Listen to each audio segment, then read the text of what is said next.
सोझी के भयो? आ चना खान खाऊ, चना खाऊ। लाया भयो हो। उनीहरू चाहिँ बिरामी भयो भने पटक पटक सुत्छन् कि। अहिले आलु दिए पनि खाइन। के भयो छोरो तिमीलाई? खोज्यो चना खाऊ। कस्तो शान्ति कि। चना खाऊ। बिस्कुट जनीले खाँदै खानु। बिस्कुट खानु। के भयो ल? सन्चो रहेनछ। पर्खिन पर्खी ठुली। ए ल भमिट हुनुला। आमा के भयो? के घाँसहरू खायो होला अनि। आमा सोझी बाबा के भयो तिमीलाई?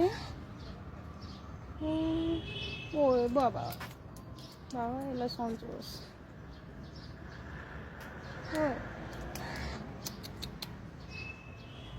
पाउने छ कि अनि के गर्नु है बच्चालाई।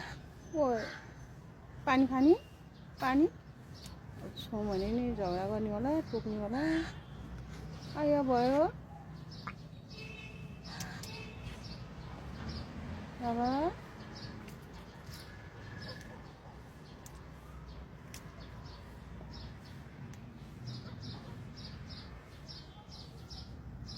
बच्चा तल चना खाइरहेछ। म चाहिँ यो पलत्त सुत्या भयो देखेर अनि तल गएर चना लिएर आएको।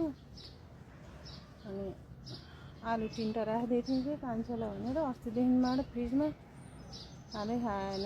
के अरे बिहान बिर्सेर बिहामा गएकै बिर्सेछु दिन आएकै सुतिरहेको रहेछ।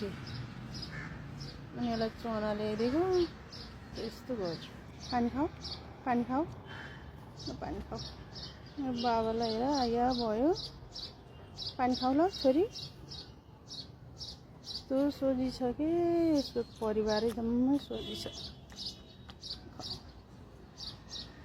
आया भयो बाबालाई। खाऊ। दिनभरि यहीँ बसिरहेको ल।